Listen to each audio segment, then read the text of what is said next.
Really common question, this one. So most people quit not because they're not capable, not because they can't do it, but often because they set unrealistic goals, or they are given the idea that they can achieve something very specific in a certain very specific amount of time. Hopefully, if you're wanting to learn Spanish, it's because you want to be able to speak Spanish. You want to be able to go somewhere and have a conversation. Maybe there's already someone in your life that speaks Spanish, or you would like to get to know a bit better. Maybe you have a son or a daughter-in-law who's Spanish speaking, or your grandkids, or a friend or a neighbor, or someone's moved into, or someone at work even. There's a reason why you're here to learn Spanish. There's a reason why you're passionate about it. If you could speak Spanish tomorrow, I know that if you're watching this video, that is something powerful and really important to you. If you have tried to learn Spanish before and you quit, there are a number of reasons why that may have happened. Firstly, you don't get to quit at school normally. Sometimes you can drop a language, and that's absolutely fine. We have lots of students, and I teach in a school. Lots of students drop languages when they can, when they're allowed to, and that's fine. No hard feelings. It's not for everyone. But the funny thing is, a lot of those students, and I've seen them 10, 15 years later, they've gone and they've learned the language themselves. Some of them have traveled and learned. Some have taken classes as an adult and have learned the language that way, or they took it as a minor at university if they went on to study. It really is amazing how the school environment can be a bit of a killer of motivation. But let's say you took language courses as an adult, a young adult, maybe recently, and you quit. There are a number of reasons why that may have been.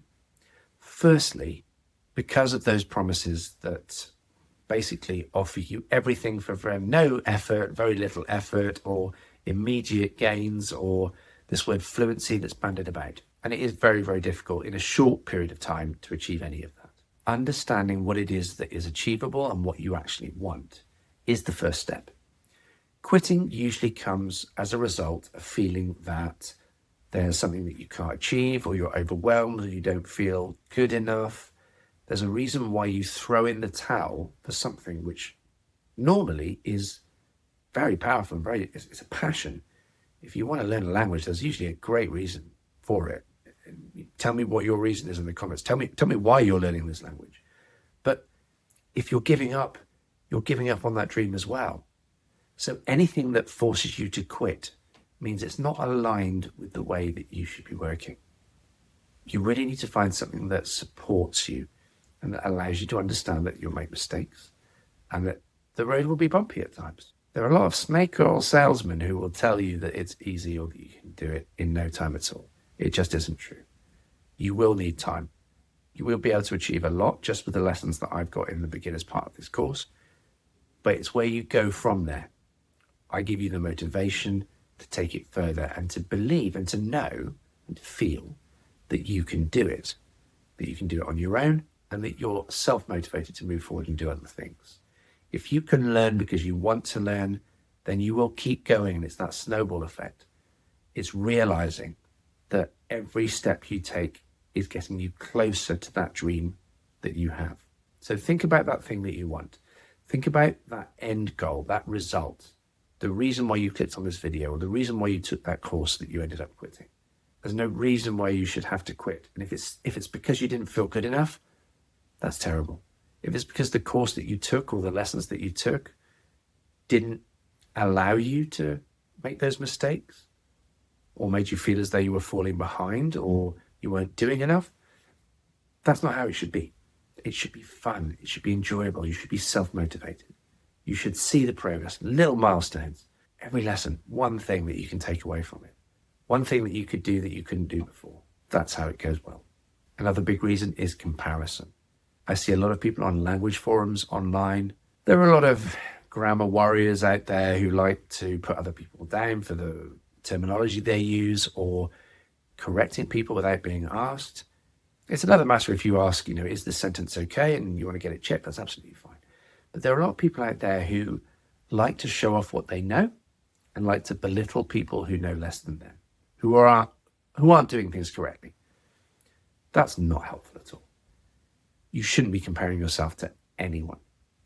Certainly in class, when I'm teaching the kids, they all look at each other's exam grades. We can't really do a lot about it, but they're comparing themselves against one another. And it doesn't help them. If they've got a good grade, they feel good about themselves. But if they've got a bad grade, it could be for a number of reasons. That particular test wasn't their forte. Maybe they're better at speaking than listening. Maybe their dog died. I don't know. I use that example a lot. We don't have a dog, but we did have a dog in the past. The point is, you shouldn't be comparing yourself to people. This is your journey, and you take it at your pace. And you've got to feel confident about that, and you've got to enjoy the process. So how do you stop quitting language learning? It's easy. You make sure that you understand why you're doing it, and that you give yourself the freedom to fail.